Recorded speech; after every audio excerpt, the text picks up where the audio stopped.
Hello, good evening and welcome to RupEng-News. Hello there, very good evening indeed. I'm Sharma Screens. President Mahinda Rajapaksa says that members of the Family Health Service have never taken lives of children and mothers hostage to win their demands. Addressing the 2013 International Family Health Day commemoration ceremony at Temple Trees in Colombo today, he said that the discipline and the conduct of family health workers should be appreciated. The ceremony was organized under the theme of building an independent family health service for safety motherhood. The President noted that Sri Lanka has become a country of providing a quality health service in Asia. He paid a tribute to the contribution made by Family Health Service to transform Sri Lanka as a country with minimum maternal mortality.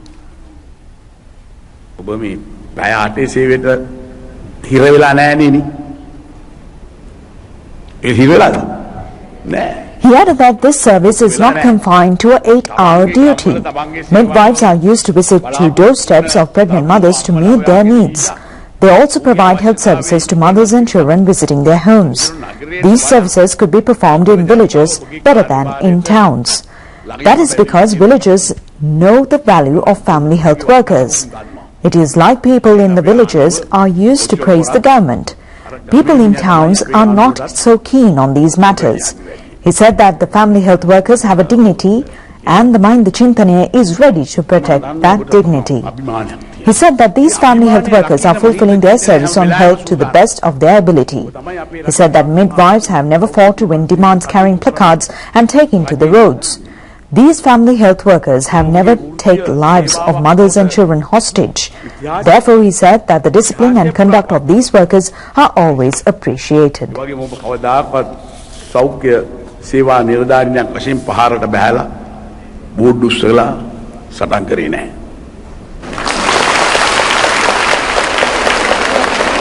ඔබ කිසි විටක ඔබේ දරුවාගේ මව් හෝ වරුන්ගේ හා ලදරුවන්ගේ ජීවිත උගසට තියලා ඔබ සාකච්ඡා කරේ නැහැ.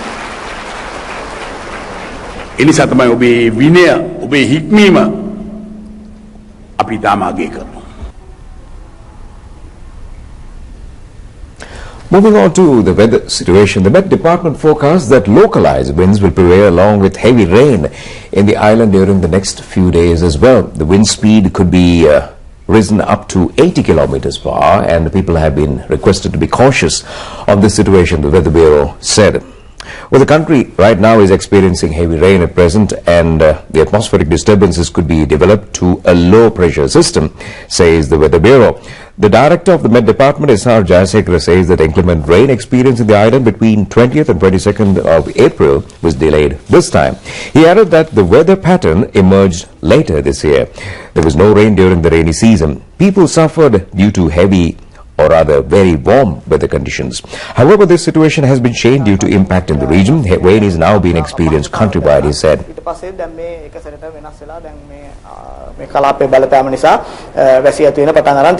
The rainy weather pattern will prevail in the next few days as well. The southwestern monsoon rain could be delayed until the first week of June, said the Met Department Director S.R. Jayasekara. He pointed out that the impact of the inter-converged zone will prevail for around 1 week.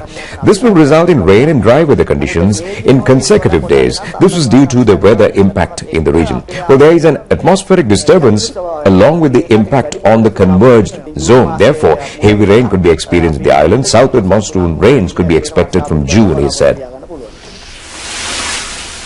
459 families in Wattala area have been affected by heavy rain. The Disaster Management Center says that they have been provided with temporary shelter at 10 welfare centers in the area. Wattala Divisional Secretariat has provided necessary facilities for them.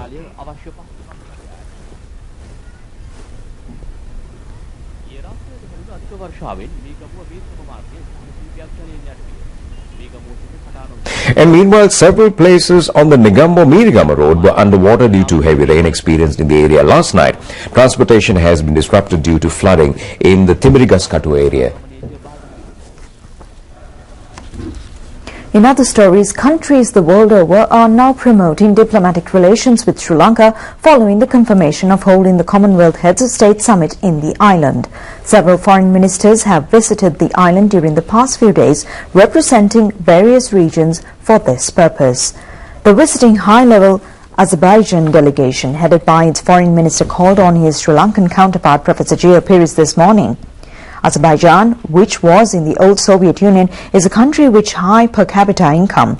The petroleum and gas trade is its main income avenue. Attention was focused on attracting the tourists to Sri Lanka. The two ministers have agreed to promote trade between the two countries by popularizing Sri Lanka gems and tea among the people of Azerbaijan. Minister Professor G. Peiris said that the Foreign Minister Ilma Mamaraido has lauded Sri Lanka's large-scale economic development.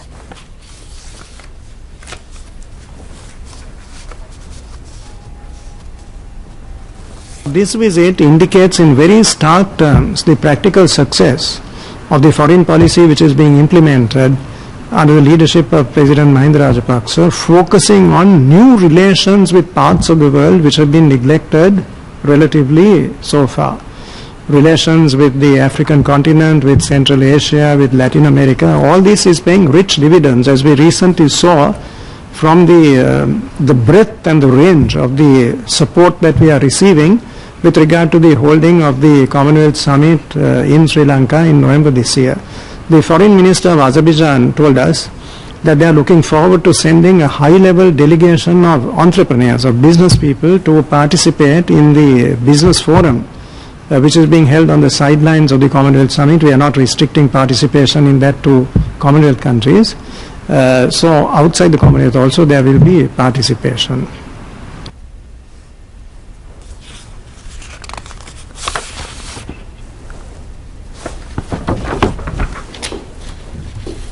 Several agreements between the two countries were signed. Former Foreign Minister Rohit Bogolagama says that the SAARC countries should collectively focus their attention on the establishment of a U.S. military base in the Maldives. The setting up of a military base in the Indian Ocean will have detrimental security impact on the tranquility and peaceful environment in the region. Well, the former minister points out that there were no definite factors to prove the establishment of a U.S. military base except media reports on this issue.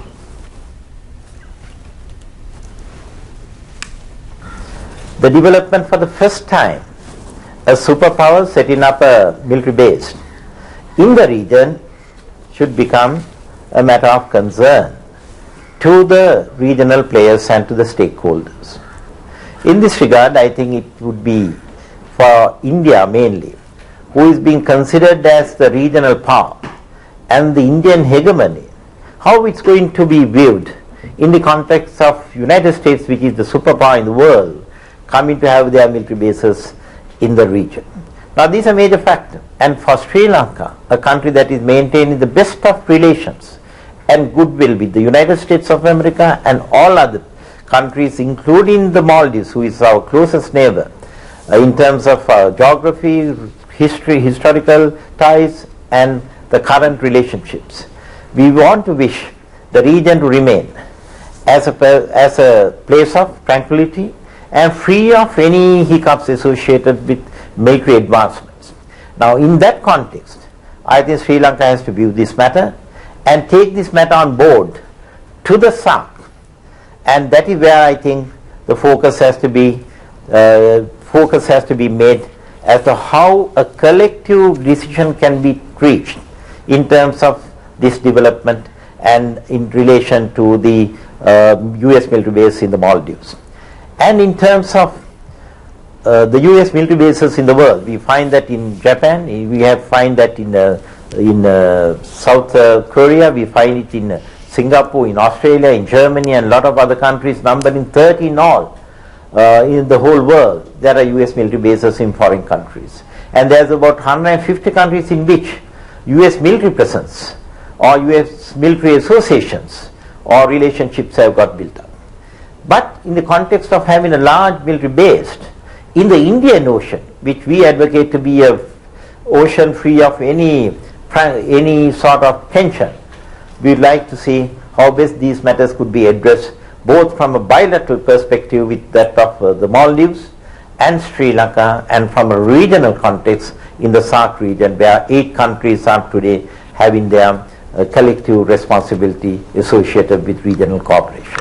So I think these are matters that will be a part of discussion for a lot more time. And also, once a base comes into an area, these bases come to stay for a longer time periods. A lot of bases have exceeded 50, 60, 70 years of lifespan, and thereby this is not a matter that only concerns us in today's context or in a contemporary manner, but is a matter that even the future generations will have to become concerned of, and thereby I think the responsibilities lie in the status quo today, in the governments, in the SAARC countries, to address this matter and to have a collective decision taken so that our views can get expressed in line with the bilateral relationship Maldives wish to maintain with the United States in the context of the military base that is to be, or in the context of the proposed military base, where we have no other evidence other than the media speculation in this regard.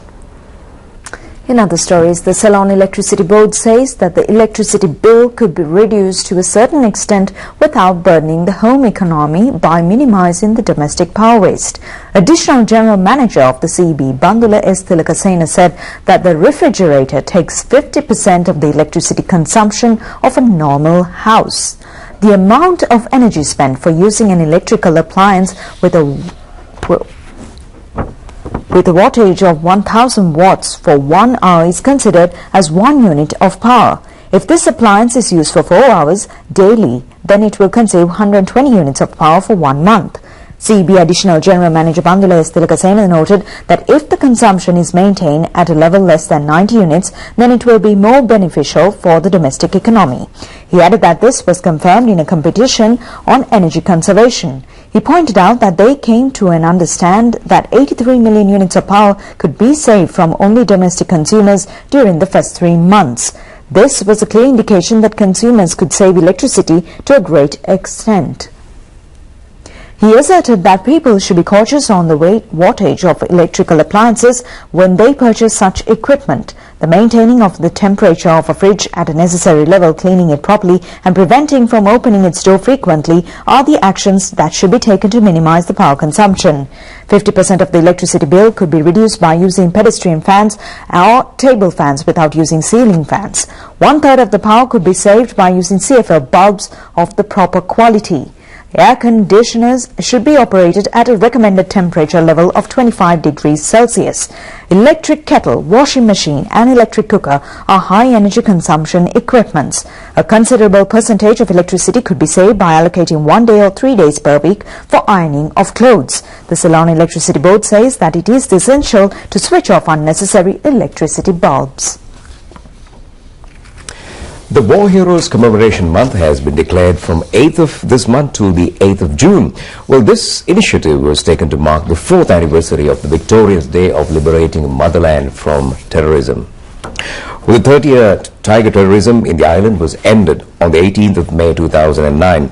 Terrorists have assassinated innocent civilians with the aim of achieving a separate state. Well, they have attacked places of religious worship and economic nerve centers, paralyzing the community life and also destroying the property.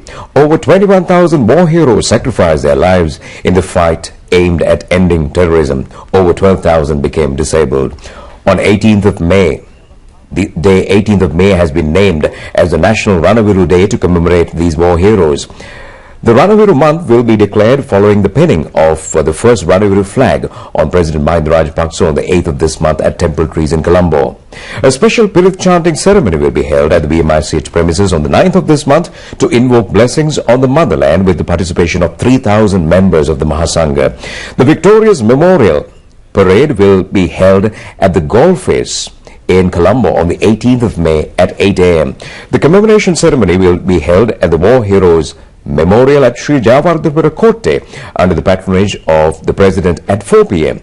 The commemorative ceremonies are to be organized at provincial level to coincide with the main ceremony. These details were revealed at a media conference in Colombo today. Chairperson of the Ranaviru Services Authority, Padma Vattava, and Director General of the Media Centre for National Security, Lakshman Hulugalla, and several others were present. 66 more Sri Lankans who made an attempt to proceed to Australia from the Cochin airport in India have been taken into custody by naval troops in the mid-sea 20 nautical miles away from Hikkaduwa. Naval troops say that these people were handed over to the Southern Naval Command base in Galle. This group of Sri Lankans have left for Australia in a trawler near the port of Cochin 3 days ago. The group comprised of 41 men, 13 women and 12 children who lived in refugee camps in South India. They fled the northern and eastern areas in the country to South India during the period of 1990 to 2005. A sum of 100,000 Indian rupees was charged from a person to arrange the passage for them to migrate to Australia. The Sri Lankan Navy said that these people will be handed over to the Terrorist Investigation Division after the conclusion of the preliminary investigations. Well, a project to conserve leopards living in the Yala National Park has been launched with the aim of improving tourism industry based on environment and nature. Well, the leopard is a rare animal living in the Yala National Park. Travelers who visit the park are keen to see this animal. In the first stage of the project, daily habits and the pattern of movements of leopards are to be studied using high-tech cameras. The aim is to obtain necessary data with the aim of devising plans to protect leopards and increase their density.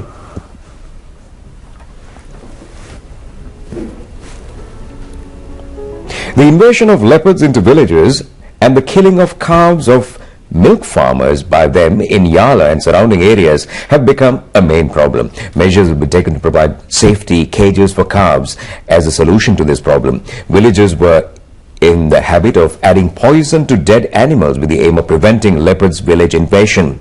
Plans are to be devised to protect these animals from such traps. Wildlife officers are to be given modern binoculars with infrared technology to view wild animals including leopards at night. Jeeps with necessary modern technology are to be given to these officers to conduct raids against leopard hunters. The promoting of tourism based on nature is a new trend in developed countries. National environmentalist Vimukti Veeratunga says that the aim of the project is to transform Sri Lanka to a similar zone. It's a new trend by looking at the natural resources, by looking at the national park, by looking at the fauna and flora of the country to promote nature-based tourism. We have so much assets in this small piece of land. Sri Lanka is a small country. Just from 4 hours of the city center, from the capital, you are in the elephant country. And from there you can reach to the tropical rainforest, the montane rainforest, so much of diversity, and blue whales, the largest mammal on earth, is here in Sri Lanka within this small piece of land, and that's a huge advantage, that's a huge asset. But the thing is, what we need is to do how to manage this, how to conserve these resources with the major stakeholders. The police say that the Muslim Tamil National Alliance leader Asad Salih was arrested under the Prevention of Terrorism Act of the Penal Code. Addressing a media conference in Colombo today, police media spokesman SP Buddhika Sirivardhana said that they have received several complaints against him. SP Sirivardhana disclosed that Asad Salih has been informed several times to visit the police to investigate several charges levelled against him. He said that Salih was taken into custody as he failed to appear before the police. Police media spokesman SP Buddhika Sirivardhana said that the Colombo Crime Division is investigating into 5 complaints of financial frauds and breach of confidence against Asad Salih. Details were submitted to Attorney General seeking his advice on this matter. Legal action will be taken after receiving advice from the Attorney General. 16 complaints were received on financial frauds and breaching of confidence by his sister. Some complaints were against 2 of them, he added. මුදල් වංචා කිරීම සම්බන්ධයෙන් සහ සාපරාධී විශ්වාස කඩකිරීම සම්බන්ධයෙන් පැමිණිලි 16ක් ලැබිලා තියෙනවා. සමහර පැමිණිලි වලදී අසාසාලි මහත්මයා සහ ඒ සහෝදරිය දෙදෙනාටම විරුද්ධව පැමිණිලි ලැබිලා තියෙනවා. පොලිස් ප්‍රකාශකතුමා කිව්වා වගේ The Director General of the Media Center for National Security, Lakshman Hulugala, noted that 18 complaints were received against Mr. Salih. 5 of these complaints were directly against him. The Criminal Investigation Department is conducting investigations into these complaints. He was taken into custody under the Act of Prevention of Terrorism due to statements made by him both here and overseas. These statements were very serious because it will affect the harmony and reconciliation among the people, he added. The new building of the Undugoda Muhyiddin Juma Mosque in Bulakkopitiya, Kegol was ceremonially opened with the participation of all religious representatives. Well, the organizing committee says that the ceremony was organized to depict the national and religious reconciliation. A sum of 6 million rupees was spent to construct the building. Minister Ranjit Simbalapati was the chief guest at the ceremony. members of the Mahasangha headed by the Venerable Professor Akiriagala Nanda Thero, the Chief Priest of the St. Sebastian Church, Bulat Kahupitiya, the Reverend Father Stephen and Reverend Sirimutta Amman Kurukkal of the Subramaniam Kovil in Tantirimale, and several religious representatives were present. Mementos were presented to the invitees.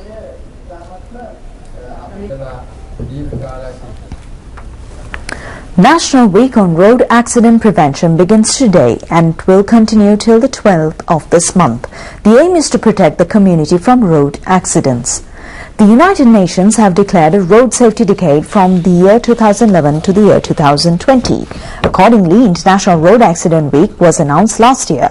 More attention has been focused this year on the safety of pedestrians. The number of deaths in road accidents is increasing rapidly.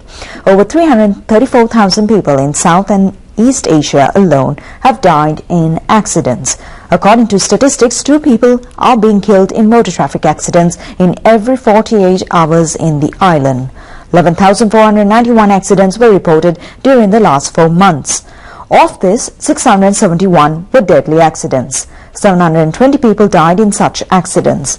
The maximum number of motor traffic accidents was reported from Gampar district. Majority of dangerous accidents were reported during the period between 6 p.m. to 8 p.m.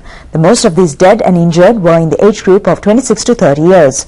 195 pedestrians died in accidents during the last 4 months. These details were revealed at a media conference held in Colombo today. Minister Maithripala Sirisena said that drivers and pedestrians should be cautious when using the road. Minister P. Dayaratna, Health Ministry Secretary Dr. Niyal Jayathilaka and officials were present. And welcome to Sports News on Rupavahini. And now we bring you local and foreign sports news in brief. Anand Vidyalaya beat Mahanam Vidyalaya by 21 points to 18 in a single League Inter-School Rugby Tournament match played at Sogodasa Stadium in Colombo recently. Anand scored their points of 1 goal, 1 try and 3 penalties. Mahanam scored their 18 points of 3 tries and a penalty.